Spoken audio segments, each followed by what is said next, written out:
The thoughts, opinions, and general overall shade thrown on High at 9 News are those of the individual speakers and not those of High at 9 News, its audience, or its advertisers. The statements made do not constitute medical, legal, or financial advice, and for advice tailored to your specific situation, please consult with a licensed professional.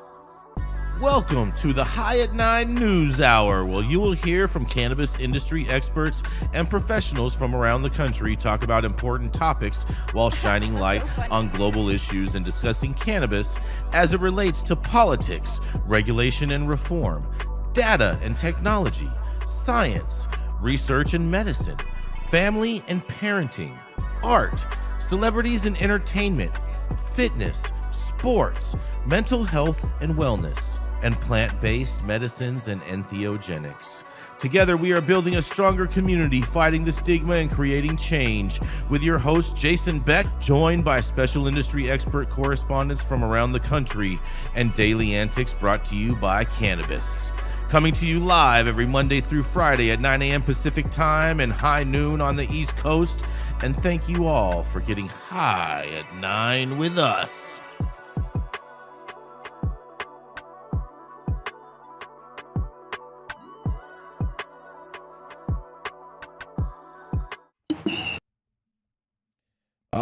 Yeah. Good morning, everybody. That's right. It is Monday, July 14th. Today, oh man, this is great. Today is National Mac and Cheese Day, you guys. Oh, good. All right. I love mac and cheese. Kind of like this show. Yeah, that's what I'm saying. Yeah. It's the cheesiest. Is that what you're trying to say, Jesse? Yes. Oh, Jesse was Jesus. saying you're cheesy. Yeah, Jesse was calling you cheesy. Okay, fair enough. I was calling all of us cheesy. Okay. Jenny Beth. Like you said, the whole show. Yeah, I did say the whole show. Mm-hmm. I did. Jenny Beth, you're going to love this one. You ready? I bet I don't, but go have fun. It's National Nude Day. I do like that. See? Yeah. See? I'm trying to tell you guys. I don't know why people don't listen. Well, also, you guys, today is National Tape Measure Day. Since it's National Nude Day, I think that's very appropriate. Yeah. Yep, for all the men out there. Put two and two together, there, Right. guys. Yeah. Mm-hmm. Tell the truth. Oh, boy. Yeah. It's a Monday, you guys. It's Monday, the most important day of the week. Mm-hmm. Mm-hmm. It is. Very important day. That's right. It's also National Grand Marnier Day. Am I Grand saying Marnier? that wrong? Yeah, Grand Marnier? Yeah, thank you, Jenny. Yeah, that's all right. thank you. We're going to get it together. It's going to be okay. Believe in you, Jason. Yummy. Yeah, thank you all for joining us and getting high at 9 with us. It's also high noon on the East Coast. And please remember to like, share, and subscribe to us on all social media platforms. You can look up above and down below to see exactly where we live on the internet. And we are live every Monday through Friday on YouTube, Rumble, Twitch, X, Instagram, Facebook, Kick, as well as on our very own website at www.highat9news.com. So welcome to everyone joining us from any one of those platforms. And we are going to kick this thing off with Miss Jenny Beth Dills. She's the founder of Kind Cannabis and of Justice Served, a 501c3 that helps justice-impaired individuals get their life back on track after they've been victims of the track. And I'm going to come with something different for you tomorrow, Jenny Beth. But nonetheless, it's Monday, and happy Monday is Jenny Beth Dills. Oh, boy. All right. Well, tomorrow I got a golf tournament, so we'll talk. Yeah, Michael says die. All right, so more Glass House. You guys want to talk about Glass House again? Because federal immigration agents carried out a large-scale operation Thursday at two cannabis and produce farms in Ventura County, California, one in Camarillo and the other one in nearby Carpinteria. Early reports indicate agents detained roughly 200 workers. I believe the number ended up being 300 and something. Suspected of residing in the U.S. illegally. During the raid in Camarillo, a 57-year-old farm worker identified as Jamie Alanis Garcia fled onto a greenhouse roof and tragically fell about 30 feet, sustaining fatal injuries. He was rushed to Ventura County Medical Center and placed on life support. Family members confirmed he died on Saturday, making him the first known death linked to this wave of federal immigration sweeps. Supporters and relatives have since launched a GoFundMe campaign that has exceeded its initial $50,000 goal, currently raising over $149,000 to assist his family. The Department of Homeland Security clarified that Alanis was not specifically targeted and said agents called in a medevac when he was injured. Oh, boy. Well, first of all, we hate to see anyone pass away. Second of all, it's probably a real terrible idea to climb up 30 feet onto a roof to try to evade capture, for obvious reasons. But I'll throw it back to you guys. This glass house story just keeps going. Yes, the gift that keeps on giving. It is the gift that keeps on giving. The death is not a gift. No. So he climbed onto a roof trying to escape. Yeah, 30 foot roof. Fell off. Yeah. He was trying to hide on the roof. Mm-hmm.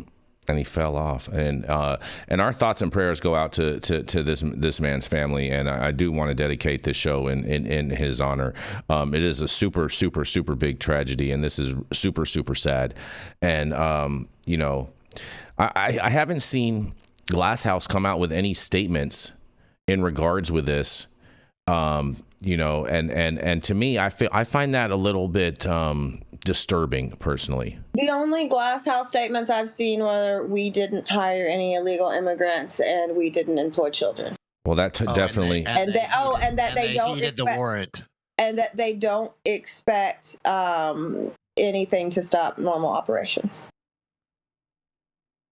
Also, they were very compliant and heeded the warrant. Mm-hmm. Yeah. After they came back with a warrant when they didn't allow them on property the first time. Mm-hmm.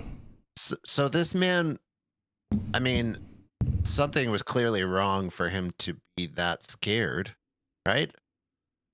Well, I mean, did they find out? Was he illegal? I mean, is there? Yes. No, he was. Yeah, he was illegal. He was. He was so worried about being deported that he died trying to escape. Yes. Well, he didn't die trying to escape. He was trying to avoid authorities by climbing up onto the rooftop so that he wouldn't get found and hide. Exactly. And then he fell off of the roof and was brain dead for a while. And then the family or whatnot pulled the plug on over the weekend.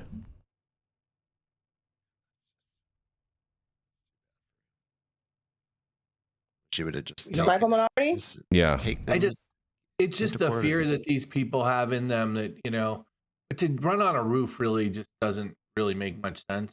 Yeah, logical. What are you gonna do on the roof?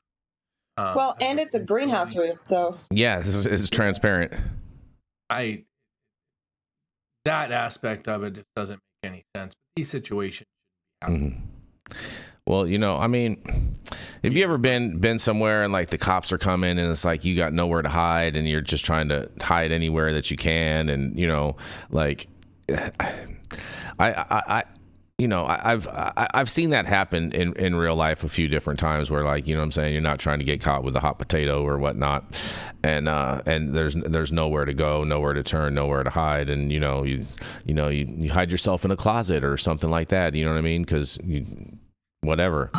So on a greenhouse roof, I don't know. Yeah, I get you, but if it's not like he could have fit in the hole in the reservoir, Mike. I don't know where he was before he climbed onto the roof, I guess. Yeah. First question. I'll put it this way. I wish that he would have lived. Yeah. And been detained so then we could make fun of him. But in this case, no. Yeah, it's a super sad story. Yeah, it's sad. It's sad. I mean, like, listen, this was insane. I think, let me find the actual number of people that. Oh, hold on, don't. I'm gonna go. That's my next story, Jenny Beth. Don't worry about that. I got that's my next story coming up. We got a couple of Glass House. Yeah, we got Glass House back to back stories going on today. I should have figured, because when I searched for cannabis news last night, it was pretty much the only stories that came up. And I had to search pretty hard to find anything that wasn't Glass House. Yeah, and this thing has been like getting a lot of press nationwide on all the major outlets. I've seen Fox was covering it all weekend long. I saw CNN cover it. I saw a whole bunch of a lot of like the mainstream media covering it, putting their own spins and whatnot on it. But it's a super sad situation, and I just wish that Glass House would take some accountability in some regard for this, because in essence they are enabling the problem by hiring these guys in the first place and offering them these jobs, and that creates the whole, everyone wants to say that that it was Trump's fault because of the ICE enforcements and but no, it's Glass House's fault, because if they weren't providing these jobs, these guys would have never been there in the first place. Right, and they cannot claim innocence because every single employee they do goes through a serious background check, or should, and they should know very well whether or not they are legal or not. And if they're not checking, there's a reason for that. Somebody is responsible. Go for 100%. It, Jenny. Bring in the compliance 100%. Part. I mean, you should use the Verify, the everify.gov website. It's free, fuckers. It's free. That part. Aren't they required to, Jenny? Yeah, I've never onboarded an employee without doing an E-Verify on them. Like, it's crazy. And the fact that, not only were so many of these workers undocumented, but there were so many of them. One was convicted of kidnapping. I'm gonna go into all that in my next story. Well, you better hurry up, or I'm gonna spoil your whole story. Yeah, Jason. Let's do it then. All right. Well, this is one way to keep the show on schedule. And we're gonna roll to our first commercial, and we're gonna be right back. I see what you did there, Jenny Beth. That was cute.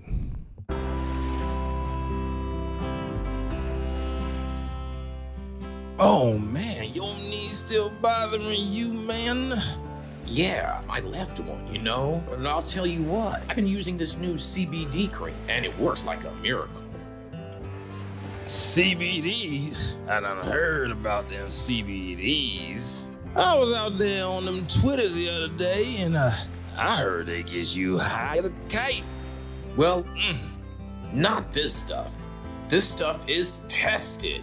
Every batch, all the way through, pharmaceutical grade, and in a GMP certified facility. So you're not going to have to worry about flying high. GMP certified? I might have to try some of this out. Where will I even find this? You go directly to aimhighhemp.com and they will ship it to your door right away. Test it. It's not a name, it's a promise. I only have and we are back. And we are back. Coming up next, the High Head Honcho, the biggest pain in my behind, Jason Beck. Oh, yes. Good morning, everybody. Happy Monday. It's the most important day of the week, you guys. And as promised, Jenny Beth, I told you I have a follow-up story to your story. Because ICE, CBP arrest at least 361 illegal aliens during a marijuana grow site operation rescue, and at least 14 of them were children. I know initially reported last week that there was 10 undocumented minors at the scene, but ICE and Customs and Border Patrol have came out with that there were 14 of them now. And then the Department of Homeland Security today released the following update regarding the U.S. Immigration Customs Enforcement, ICE, and U.S. Customs and Border Protection, CBP, operation at two marijuana grow sites in California. On July 10th, 2025, federal law enforcement officers executed criminal warrant operations at marijuana grow sites in Carpinteria and Camarillo. As of July 13th, at least 14 migrant children have been rescued from potential exploitation, forced labor, and human trafficking. Federal officers also arrested at least 361 illegal aliens from both sites in Carpinteria and Camarillo. ICE and CBP arrested violent and dangerous criminal illegal aliens during the operation who were working at the marijuana site, including Roman, I'm going to murder his last name, Izquierdo, an illegal alien from Mexico who has been convicted of kidnapping, attempted rape, and attempted child molestation, and ICE previously deported him back in 2006. But is he queerdo? Yeah. Juan Duarte Velasquez, an illegal alien from Mexico who has been convicted of rape and DUI. And Jose Orellana, an illegal from El Salvador who has been convicted of a DUI and a hit and run with property damage. Adriana Gonzalez, an illegal alien from Mexico who has been convicted 3 times for burglary and a DUI. In a quote, at the California marijuana facilities, ICE and CBP law enforcement rescued at least 14 migrant children from what looks like exploitation, forced labor, and potentially human trafficking or smuggling, while facing assault and even gunfire. Our brave agents also arrested at least 361 illegal aliens, including criminals with convictions for rape, serial burglary, hit and run, and DUIs, said Assistant Secretary Tricia McLaughlin. As Secretary Noem stated, this is quickly becoming one of the largest operations since President Trump took office. During the operation, more than 500 rioters attempted to disrupt operations, and 4 U.S. citizens are being criminally processed for assaulting or resisting officers. The rioters damaged vehicles, and 1 violent agitator fired a gun at law enforcement officers, and the Federal Bureau of Investigation, the FBI, is now offering a $50,000 reward for any information leading to the arrest of this violent rioter.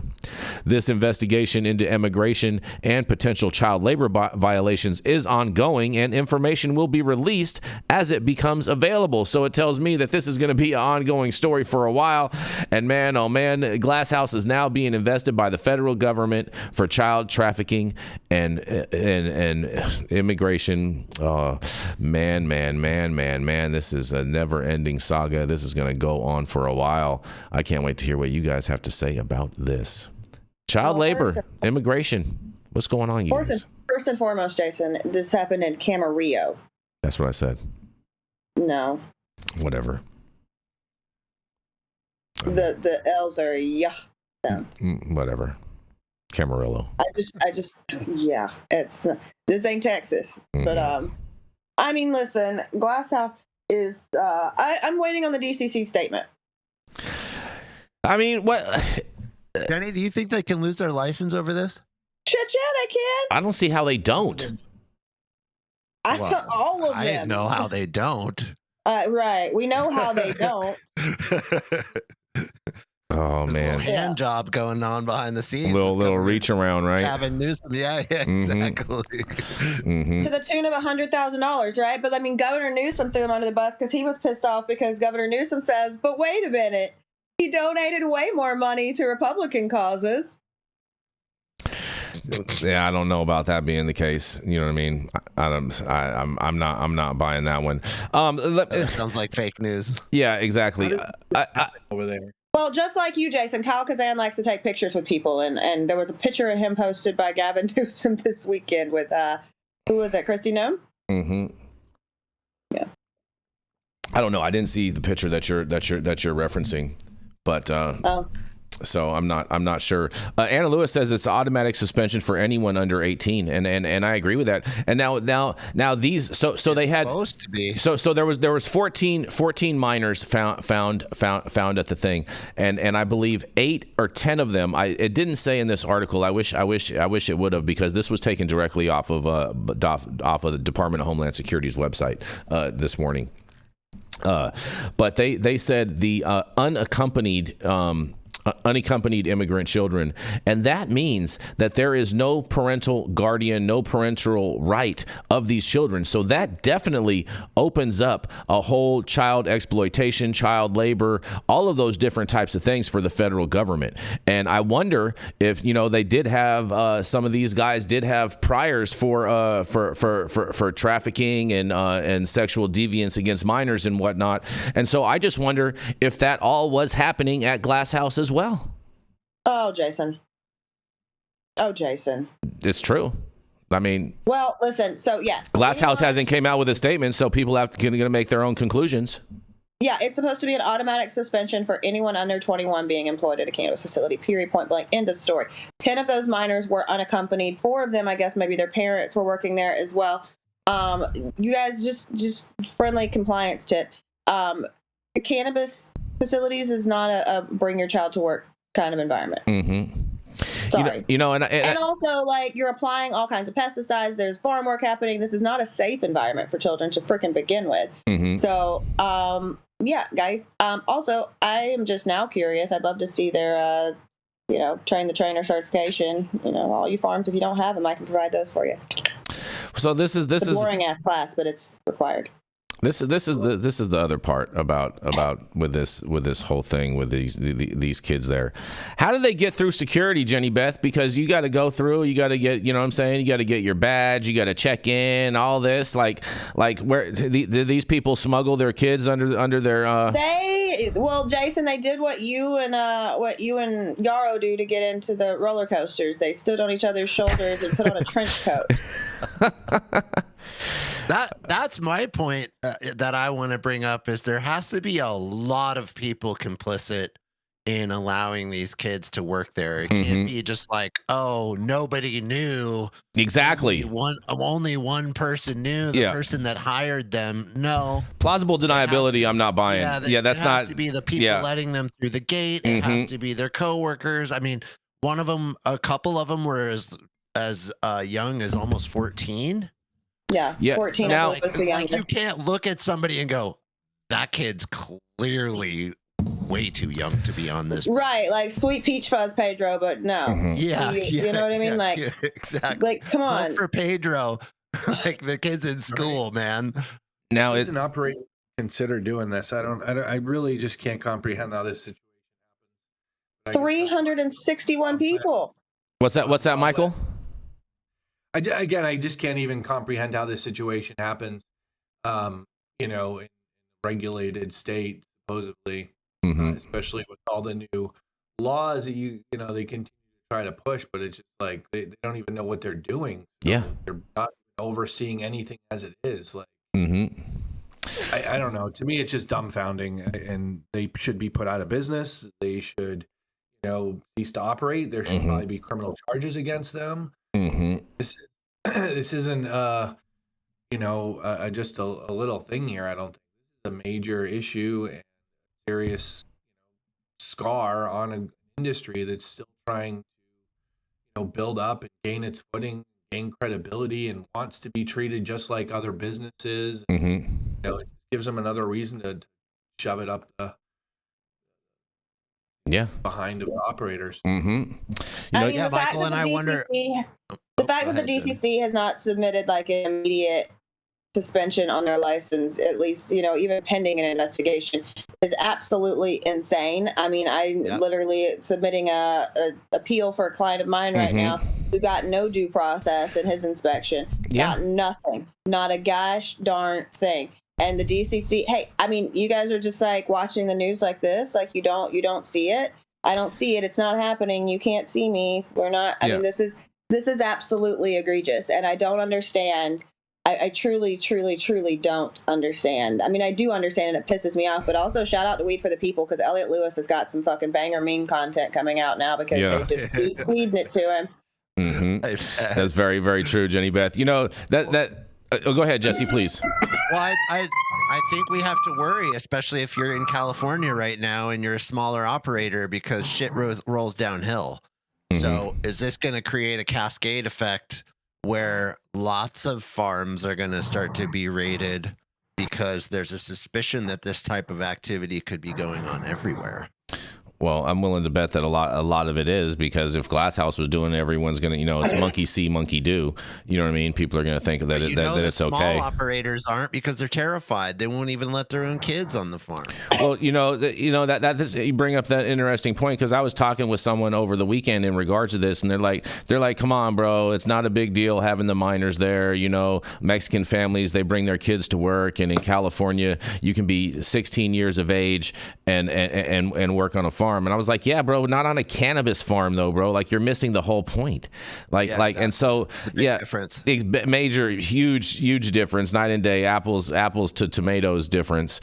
And the other part of this whole thing is I was talking with a buddy of mine. He's a former DEA agent, and he was asking me about this, and he was just like, it baffles me, the fact that the cannabis industry always wants to be treated like a legitimate business and wants to be treated like an adult in the room, but yet they do fucking bullshit like this and still expect to be treated like a regular normal business. And he said this is exactly why cannabis is treated the way it is because of operators like this. That's But right. I mean, can't that be said the same? There's bad actors in all different types of industry. Yeah, And, I'm hoping to think that this one actor is not an example of the industry in that area. Michael, this operator was held up to be the shining beacon of compliance in the state of California. He was propped up as that. Propped up by who? By the state, as Glasshouse was like the beacon. It was even publicized in magazines as them being the, you know what I'm saying, the shining guiding light of California cannabis. Well, now you're back to the reach around, right? Yes, exactly, Anna Lewis, the face of compliance. Exactly, Anna. That's what the headline said. Yeah, most of those things are pay to play guidelines anyway, right? Yeah. So when you get those accolades and stuff, but that's insane. And I hope at a minimum that if other operators are doing it, that they see this and they stop, and they get their shit together and get it right. But I think it's a combination of, the difficulty of creating and generating business out there with the taxation issues and stuff like that. So you're cutting costs at every chance you get. And I mean, what's funny too? You have people walking across the border every day, right? Yeah, exactly. You know what's funny too is I was talking with a whole bunch of different cannabis people over the weekend, and one of the things that I noticed is all the people that were really standing up for Glasshouse and like, oh, Graham, we're so sorry this happened. Oh, Kyle, we're so sorry this happened. Da da da da. Guess what? All those people all have in common. They all own Glasshouse stock. Oh. Well, that's a great thing for them to say instead of, dude, I'm going to kill you. What are you doing? I mean, if any industry that you shouldn't be kind of pushing the envelope in some respects, right? But that, not even pushing the envelope. It's just like breaking down the door and saying, I don't give a fuck. Yeah. Yeah, fair enough. Well, do you guys have anything else to throw on this dumpster fire of mids? Mm-mm. All right. Keep it pushing, Pimpin. Fair enough. We are going to roll right into attorney at law, Mr. Michael Minardi. He has been practicing for cannabis advocates, cannabis companies, and cannabis caregivers and patients for the last 20 years at his law firm, Minardi Law, out in the great red state of Florida. And you can find him there at Minardi Law. And it is none other than Mr. Michael Minardi. Good afternoon, everyone, and happy high noon on the East Coast. We're going to get into a little congressional money today. Bipartisan congressional lawmakers push to support psychedelic research with $10 million amendment to the defense spending bill. Bipartisan congressional lawmakers, bipartisan, which I love to hear, have teamed up another psychedelic amendment to the appropriations legislation, this time seeking $10 million to the DoD for clinical trials into therapeutic potential of substances such as ibogaine and psilocybin. Their spending legislation that was enacted last session, DoD has already mandated to conduct these trials, $10 million in funding to investigate medical use of psychedelics for active duty military members. Now, a bipartisan coalition of House lawmakers are seeking to provide additional support to widen the scope of the department's research as it moves to fulfill its mandate. Led by Rep. Morgan Luttrell of Texas, a Navy SEAL veteran himself, who has been candid about his own experiences benefiting from ibogaine and 5-MeO-DMT, the amendment would transfer the $10 million to enable DoD-wide psychedelic medical trials for the defense program research, development, test, and evaluation. Spokesman for Luttrell told Marijuana Moment on Friday that if the amendment is adopted, the designated funding would be placed in the defense health program research and development line at DoD. Reps Crenshaw of Texas, Sarah Jacobs of California, Nancy Mace, Republican of North Carolina, as well as Reps Jack Berman, Republican Michigan, and Lou Carrera, Democrat California, who serve as chairs of the Congressional and Psychedelic Advancing Therapies Caucus, all support the bill. The House committees will determine if the amendment should be made in order for floor consideration during a hearing on Monday. The proposal comes as bipartisan lawmakers and stakeholders continue to see advances in the debate over psychedelics medication. For example, former U.S. Speaker of the House Newt Gingrich recently said that psychedelic ibogaine represents an astonishing breakthrough in the nation's current sick care system. That's left people with serious mental health conditions without access to promising alternative treatment options. He intends to use his influence to advance this issue. Meanwhile, Navy SEAL veteran credited with killing Osama bin Laden said during Fox interview this week that psychedelics therapy has helped him process the trauma he experienced during his time in the military, stressing that it works and it should be an available option for treatment. That interview came days after U.S. representative included an amendment to the spending bill from Korea Bergman that would encourage VA to support research into the benefits of psychedelics of treating conditions commonly affecting military veterans.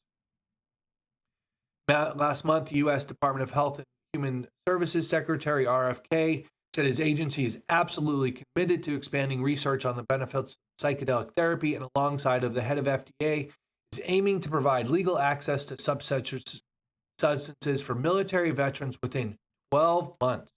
U.S. Department of Affairs Secretary Doug Collins has also disclosed in April that he had an eye-opening talk with Kennedy about the therapeutic potential of psychedelic medicine, and he said he's open to the idea of having the government provide vouchers to cover the cost of psychedelic therapy for veterans who receive services outside of VA as Congress considers pathways for access.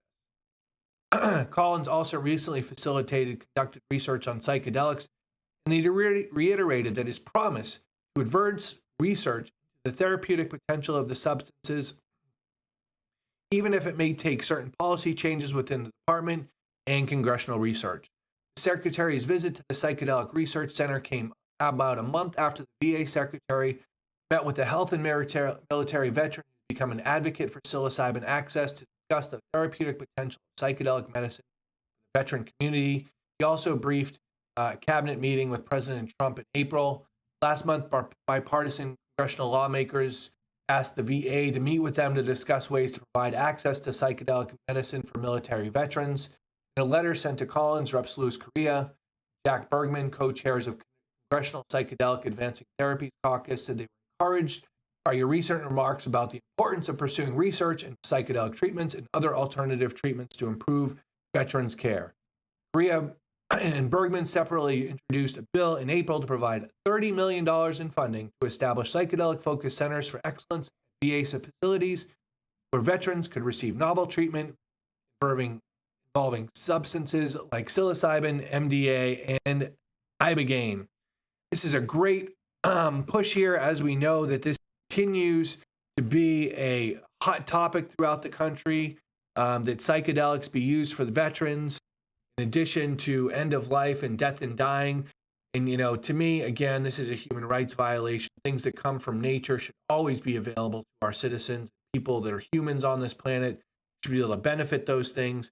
And I'm hoping this continues to get pushed through we got RFK now, we got our potential Surgeon General and Casey Means, we got Alex over as the deputy attorney at the Attorney General's office, and HHS, who supports this type of reform. So I'm hoping we can push this over the lip, especially with our veterans. We work with a lot of veterans on the streets, helping them support through their PTSD, a lot of combat veterans. And we know that this works for people, and really excited to see that they're pushing faster, despite the fact that the FDA denied MDMA being rescheduled for therapeutic use recently, even though it showed very, very good promise for people. So what do you guys think? Going to be tripping soon? Oh, that's funny. I mean, Jesse, you always have lots to say on this. This is kind of your hot topic. You can go ahead and hit the transition button. Yep. Yeah, there we go. I mean, this is just there's clearly a march going forward in the country. It's countrywide. Mm-hmm. There was big moves in Texas, as we covered, with the $50 million allocated that will be matched by a pharma company to research and build an ibogaine specific facility in Texas. Mm-hmm. And Brian Hubbard and Governor Rick Perry and a host of other people are marching forward to take that same ideology and that same message to the nation's capital. And look, when you tie this to veterans, and there's so much, at least anecdotal evidence right now, but mounting clinical trials that are happening and mounting scientific evidence that seems to suggest that these things are really, really real. And it's really benefiting veterans who nobody says, oh, I don't support veterans. I don't care whether it's a very bipartisan thing, whether you're on the left or the right, no matter how extreme you are. When something is good for the veterans, especially when it comes to PTSD, especially when it comes to depression, especially when it comes to suicide. And if you look at the suicide rates amongst veterans, it's insanely high. So anything to mitigate that and give these men healing when we've sent them overseas and they've committed atrocities on our behalf, and it's harmful to your mental state. So anything we can do for them is a good thing. And clearly this message is carrying psychedelic and also the cannabis movement, therefore, forward. So it's a good thing. Yeah. I think this is great news, and I'm so glad to see that so many on the right are really behind this. You know what I mean? The congressman from Michigan that you mentioned, Jack Burgum, he is great on this issue. I've had a number of conversations with him over the years on this, and he's really a solid leader in the Republican Party that can help get this over, to get to a 218 vote on this, so this can pass. And so I'm really glad to see him his involvement on this. And we have Doug as in the VA pushing forward on this. So this is all great things going on. Jenny? Absolutely. Okay. Look at that. We got some good news today, you guys. A happy story amidst all of the chaos. Look at that.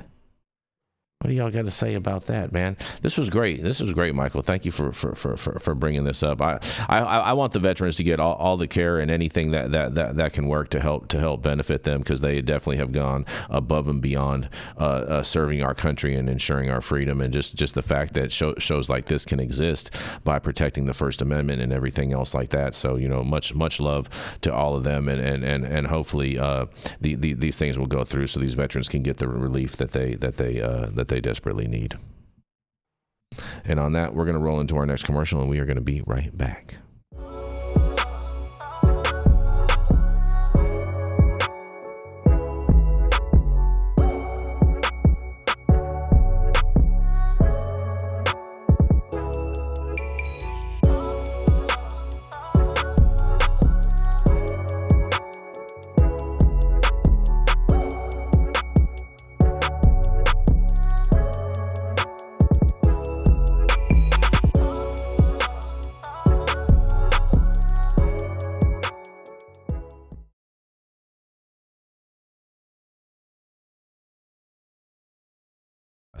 All right, and we're back. Stop whatever you're doing. Make sure you smash that like button. I know we'll appreciate it. You'll appreciate it, and YouTube will appreciate it.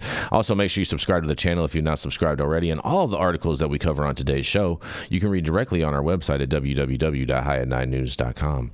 And we do want to remind everyone to help out all of the victims of the floods in Texas. Aim High Hemp Distribution is doing a big drive, and please support them. There is a link in the description of this video to their website of how you can reach out to them. They need blankets, they need water, supplies, food, canned food, all of that type of stuff, or even money, whatever you guys want to contribute, I know is going to go directly to help the victims of the floods there in Texas.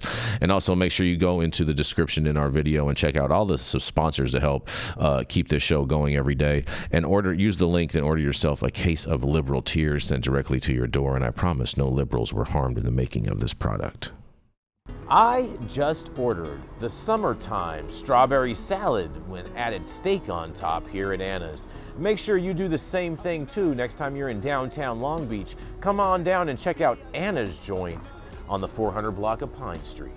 They have amazing selection of beers, foods, and when you come down here to Anna's, you can even challenge me to a game of shuffleboard if you want to lose.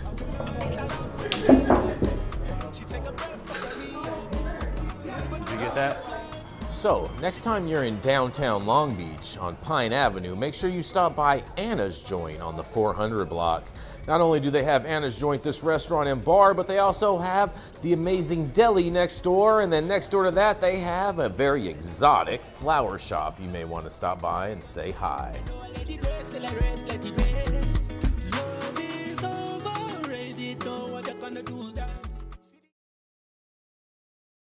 Oh, and we are back, you guys. Jenny, you got Jesse? I mean, I assumed as much. Oh, amazing. I love when you assume. Yeah, you're usually right.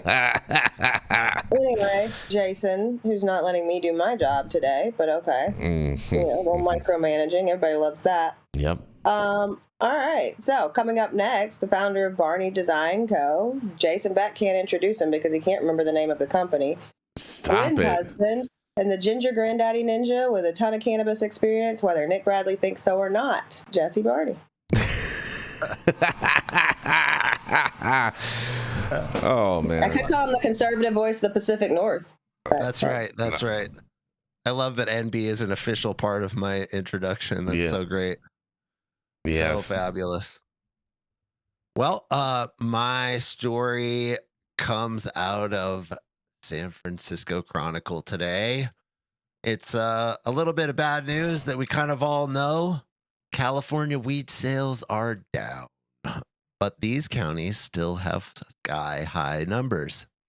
After a billowing rise during the pandemic, legal cannabis sales in California have been in steady decline since the summer of 2021, thanks to high-as-a-kite taxes for consumers and retailers, the decline of wholesale cannabis prices, oversupply from big operators in the state, changing consumer preferences, and competition with the illicit market. Man, that's a lot to fight against. Mm-hmm. Data from the California Department of Tax and Fee Administration shows that the state's legal cannabis market experienced a sharp rise in taxable sales during the first 2 years of the pandemic, growing more than 160% from the spring of 2020 to a peak of $1.57 billion in the summer of 2021. However, since that high, sales have declined 30%, quite a bit when you're talking about 1.57 billion. That data comes with caveats and includes all transactions made by legal cannabis retailers, including the sale of merchandise and paraphernalia, as well as cannabis itself. Still, it's clear the industry isn't performing as well as lawmakers expected. The initial spike happened in 2018 in the aftermath of the state's legalization of recreational cannabis, said Duncan Lay, the head of the San Francisco Cannabis Retailers Alliance and owner of the California Street Cannabis Company. The increase in legal weed found ready markets with the stress and uncertainty people were dealing with during the pandemic. But after that first surge, a myriad of causes may be contributing to the cooling in sales. Dr. Amanda Ryman, a cannabis industry researcher and advocate whom many of us know, said that a chunk of the California's cannabis sales came from visitors from other states. Since then, recreational cannabis has become legal in nearly half of the U.S. states. It's also possible that enthusiasm died down and tastes settled. People were curious, and some of them may have never tried cannabis before, and they wanted to try a lot of products, said Ryman. Over time, they settle into their purchasing habits. Even now, it's clear that sales go up in Q2, which coincides with 420, and in Q4, which coincides with the holidays. So clearly, people smoke more weed during the holidays. Paradoxically, some of the sales decline could also be because of a supply glut. Lay said that as major operators in the industry have become established, they've driven prices down. These larger operators can afford to take losses in retail while pushing gains into distribution and cultivation where they pay no tax. Meanwhile, some smaller retailers have found it hard to make a profit at such low prices and have been forced into the illicit market. Overall, the decline in cannabis sales is driven mainly by big urban counties like San Francisco, Santa Clara, and Los Angeles, where market saturation, high prices, and competition from illicit sellers have dragged down sales. But some places still have seen growth. Counties that started late or were slow to roll out legal cannabis sales like Contra Costa are still well above the 2020 baseline. The same is true for counties that neighbor cannabis deserts that still ban or limit cannabis businesses, Ryman said. Well, that's clear. People drive to the next county to buy weed. Late starts characterize some of the state's historically conservative, more anti-cannabis counties like San Bernardino, which saw a nearly 115% increase in legal sales over the past 5 years. Some of these places have even become relatively easier to do business in, granting more permits than traditional cultivation areas like the Emerald Triangle counties of Mendocino and Humboldt, where sales have stagnated after a pandemic-era spike. As the pandemic-era spike subsides and legal sales proliferate across the state, the highest per capita sales are no longer in vanguard counties like San Francisco and Humboldt. Instead, several counties in the Sierra Nevada and along the coast more broadly have the highest sales per resident. That's true even of relatively conservative places like El Dorado and Calaveras counties, where the legalization process itself gives cannabis more credibility, said Lay. The wider availability of vapes and edibles may also appeal to demographics who would have never smoked cannabis. California cannabis excise tax rose from 15% to 19% on July 1st last week, bringing further headwinds to both consumers and producers. Lay believes it will put more legal operators out of the business. Cannabis is the only business in the state that has 2 excise penalties, one on delayed excise tax reimbursement and sales tax, said Lay. So the huge tax burden coupled with an increased excise tax will destroy a lot of businesses and job opportunities. Governor Gavin Newsom expressed a willingness to sign a proposal halting the tax increase if it reaches his desk, according to a statement from a Newsom spokesperson. I don't buy that for a second.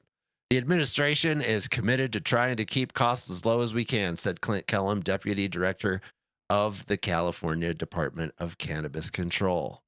Well, I think that some of the things in here are definitely true. I think that when the market opens up, there's a rush, there's an excitement. A lot of people want to try a lot of things, and they go out and do that, just like Dr. Ryman said. And then after a while, their excitement cools off. They find the things they like. They buy less regularly. They buy fewer amounts of things. They're not trying as many things. So that's a big part of it. But a 30% cool off when it's $1.5 billion, that means they lost $500 million in sales in California. And that is no joke. But I do think that this is the way that all of the markets are going to roll. If you have a new state and you're just signing on to a recreational or a medical market, you're going to have this big jump to excitement. A lot of money is going to go into it. A lot of investors, a lot of people are going to start buying things. And then after a while, it's going to cool off because cannabis isn't as big as we think it is. And the green rush doesn't exist like I think it did. It's actually a lot more chill than that. I'll toss it over to my fellow correspondents and see what they have to say. Help us, we're poor. Yeah, right. Yeah, We're getting poorer. California is a dumpster fire, and of course they're just going to go and prop up people like Kyle Kazan and voice him as the voice of the compliant face of compliance, and everyone else is just going to keep on suffering because we're not getting any tax relief or anything else, and it's just a sad state of affairs here in California for cannabis. I wonder if the HR person at Glass House was documented. I mean, wouldn't that be about a bitch? The thought just crossed my mind. I mean, it's possible they weren't. It's very possible, Jenny Beth. Very, very possible. Oh boy. keeps on the fluctuation of the market. It keeps the money out of the state because with the taxes, the prices, California operators are more likely to be sending, their weed out of the state into other states where it's not legal or it's not as easily accessible. We would never, Michael Minardi. How dare you make that vicious allegation? I heard the prices in New York are going up right now. So I think all of these problems, and it really comes down to for the feds to get off their ass, to deschedule this, legalize this, and to be able to, really just regulate the market nationwide. So there's standardization in pricing and taxation. That's obviously they'll all be local taxation. Yeah, exactly. Exactly. It's unfair to these businesses to deal with something else every day, different regulations in every state, not have the same banking advantages that other companies have, and yet are still paying tax dollars out the wazoo and trying to keep people employed and give people jobs, which we can't, think of that as a negative. Jobs for people, especially in an industry like this, typically don't have to be unskilled. People like doing it. It's not necessarily hard labor, needs to be out there and needs to be options for people. These types of things just continue to set the market back. Yeah. Well, we can't go much farther back. We're pretty fucked. I mean, prices are going to go up because Glasshouse's supply is, actually, I don't know if Glasshouse is going to be taken out of the market. I would say if it was anybody the fuck else, it would have been gone last week. Jenny, here's the thing: how can anyone take the DCC seriously if they're not gonna remove Glasshouse's licenses? How can anyone take them seriously? I don't know, Jason. Maybe you should write a letter and not necessarily allow them to just sell them to somebody else, right? I mean, that you're probably right on the money there, Minardi. Yeah. Even if they do get hit, they're probably just going to transfer to the license to someone. It's supposed to be revocation, you guys. It's supposed to be revocation. It says it clearly in the regulations, but hey, we know those regulations aren't for everybody. And they're just regulations, Jenny. They're not laws. So regulations can be changed on a dime. Well, they better go ahead and change them for me too, because I'm going to need that license back, big dog. Yeah, I think you're right, Jenny. If that happens, there will be backlash. There's something coming down the pipe here, one way or the other. Either they're gonna revoke the license, and that's gonna change the California market quite a bit. I mean, if they lose their license, the small operators, the small farms in California will be cheering because it's gonna free up a lot of money in this small market, this declining market that, as we just saw, that money is going to be able to go to them.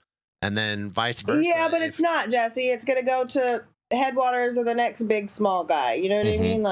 But they're not even close to as big as Glasshouse. No, not at all. Not at all. Yeah. So it'll distribute to at least a lot more operators is the point. Or they're gonna change the regulations, slap them on the wrist, let them keep their stuff, and then. But here's the thing. What if the federal government comes in and has them arrested and put up for federal charges? What if my aunt had balls? Then she's my uncle. Well, that's another thing. But that's on the table. That's on the table. Still has to weigh in. Yeah, but how are they wouldn't be able to pass a live scan after that? Well, yeah, I mean, you're talking about Glasshouse itself. I mean, we're talking about the state and the results of how the state acts with this. And that's exactly what I'm saying. Is even if the state doesn't act, right? Let's just say the state doesn't act because we all know the pay to play scenario going on. You know what I mean? It's Stevie Wonder could see that. That's my line. Go ahead. Thank you, Jenny. But if the state doesn't act, see, the point is that the federal government can come in. That's not going to affect how the state operators react to the DCC. It would have to. It would have to. Yeah, what I think he's saying is if they charge them with federal charges, then that's something else that they would then have to deal with as opposed to the state not taking any action. Exactly. Now, that's another layer to the onion. Right. Yeah. Yeah. So now you have both. But the federal government could force the state to have to revoke those licenses. I mean, didn't Kim Rivers have a real bad time with some kind of federal lawsuit and some kind of federal tax allegations recently? Well, I know that I don't know if it was in Florida, but it was something, right? Well, I know they've sued the IRS related to 280E type issues, but as far as I know, they don't have any other. Yeah, the closest thing Trulieve has came to any story like this is with the death of the girl in Massachusetts for not having a respirator in place, and so that's the closest that they've came to any type of a situation. Something else, Jason, because I was like, if she gets fucking found guilty of this, then that invalidates them as from being owners, because we covered it, and I can't remember. Yeah. National disgrace in the chat has a good point too. Fraud and theft, stealing $300,000 of tax refunds owed to the Catalyst dispensary after the sale of the dispensary. But that hasn't been that's still going through the whole legal challenges. So we're following all of that stuff. What were you saying, Jesse? I was saying national disgrace has a good point. Because Glass House was backdooring so much, if they get shut down, it's going to lead to a price increase on the East Coast. I already said that. I said I've already heard that prices are going up in New York. Yeah, yeah, it's going to for sure. That's crazy. I heard there was a lot of people at the state fair just coalescing around Glass House's booth, saying, "Oh, what great job you guys do!" Da, da, da, da, da. I thought. I can't believe they still had a booth. They did. People were up there. People were up there. That's the reports that I got, you know what I mean, from people that were there and whatnot. But we are going to roll into our final commercial, and we are going to be right back.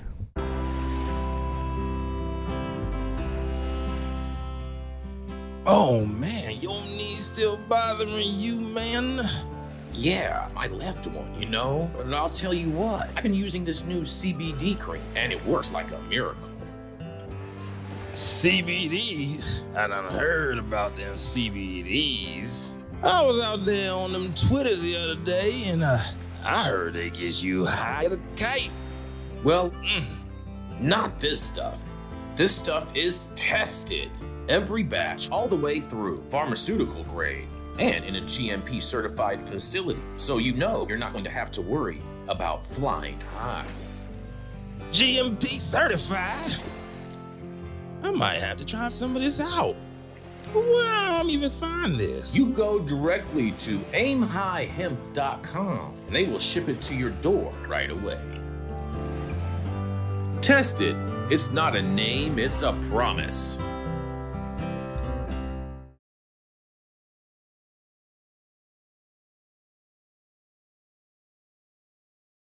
Transition button. Yeah, now we're back, Jenny Beth. Now we're back. Now we've reached my favorite portion of the show, where Jason Beck, the biggest behind on High at 9, pulls up the caboose and sounds out two stories for us. What do you got, Jason? Well, I have two stories for you, Jenny. And you know, I tried to end the show on some good news, and I think this one is pretty funny. Okay, and the last one is good news and congratulatory. What do you guys say about that? I just hope that I sound them out, buddy. Let's hear it. All right. But let me interrupt really quick. I forgot to tell you, Jason. I got to drop early. I was going to tell you earlier. Well, but I got to leave here in like 5 minutes. So all right. Okay. All right. Well, let me tell you something. This is the fast one, Jesse. So hopefully you can last through this one, because the Taylor Police Department is working to remove unauthorized marijuana content posted to a Google page. That's right. The Taylor Police Department is working to take down photos and videos of marijuana-related content that was posted on its page on Google. When searching for the police department on Google, photos and videos of marijuana can be seen on the department's page under See Photos. Taylor Police Department wrote a statement on Facebook saying they had been made aware of the marijuana-related photos and confirmed the agency did not post the images. The department said the images do not reflect the values or mission of the Taylor Police Department. And in a quote, they say, "We have reported the content to Google and are actively working to have the photos removed," said the department on Facebook. "We appreciate the community members who brought this to our attention, and thank you for your continued support." Oh, the internet trolls are hard at work trolling the cops and posting weed on their website. What do you guys got to say about this? They Did they show off guns and money too? No. Just weed. Just weed. Just weed, bro. You know what I mean? They didn't really get it. I wonder if it was someone from Wiz Khalifa's camp, because it would have been tailor made then. Exactly. Right. Yeah. That's awesome. Any thoughts on this, Jenny Beth? I just find it fucking funny that the police department has to jump through the Google hoops too. That is funny. I think I'm with you. I'm with you on that, Jenny. How much legal liability do you think that this poses someone, Michael, if they get caught for doing this? I guess if they change the laws on it, but I don't really know what First Amendment issue has to do with that and how that will take effect if they do. That's a good point. They hacked an official site. Correct? You know, they hacked the official site, but they're it's the people's. They work for the people. Well, no, they didn't have to hack a site, Jason. You can just post shit on Google reviews and post things as like when you go to a restaurant and there's pictures of their food that people have eaten and posted on their photos, right? Oh, is that what it is? It's on their Google listing. So, I mean, I think the only legal risk they've run here is pissing off the police, because you never really, that's always a dangerous game to play, because you're going to do something wrong at some fucking point, probably. Got it. That makes sense. They might come looking for the source of these photos. Where's all that weed at, big dog? Mm-hmm. I mean, you can find pictures of weed all over the internet. Yeah, right. All right. Well, I'm going to roll into my final story. We're going to get off close to time today, you guys.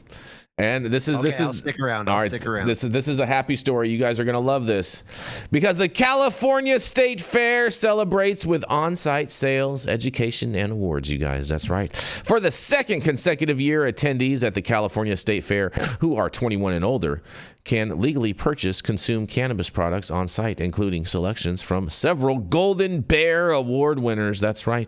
The fair's cannabis exhibit offers more than just products. It features educational displays, consumption lounges, and a space for visitors to explore the agricultural and scientific aspects of marijuana cultivation. Fairgoers can learn about terpene profiles, sustainable farming methods, and the wide range of consumption formats now available, from beverages to edibles to vapes and concentrates. And this year's event also includes an expanded awards component with 50 competition categories, including newly added subcategories like blunts, hash, and infused chocolates. How are they having blunts if you can't mix cannabis with tobacco?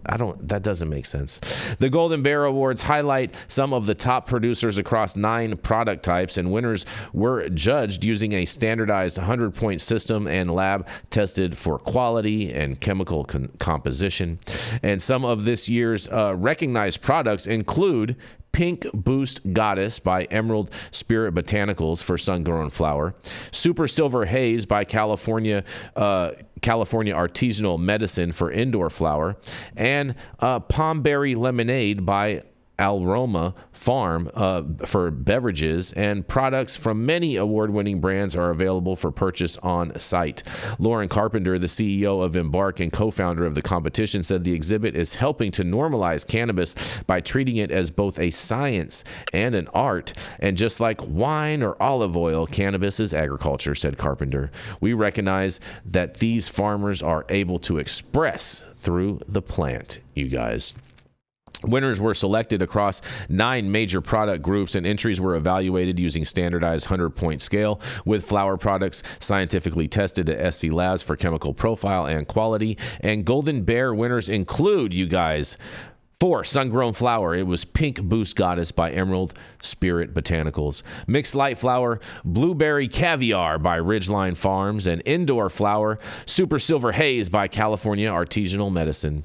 For concentrates, Sour Poppy Diesel by iPoppy and Matole Valley Sun-Grown, Canyon Creek Farms, and My Green Network. And for cartridges, it was Live Resin Disposable Pens, Agua Fresca by Casa Floor Family and Holy Water, along with pre-rolls by Pink Jesus Hash Holes by Sonoma Hills Farms, and edibles, White Horn Rose Gummies by iPoppy and Huckleberry Hill Farms. And beverages was the Palmberry Lemonade by Aroma Farm.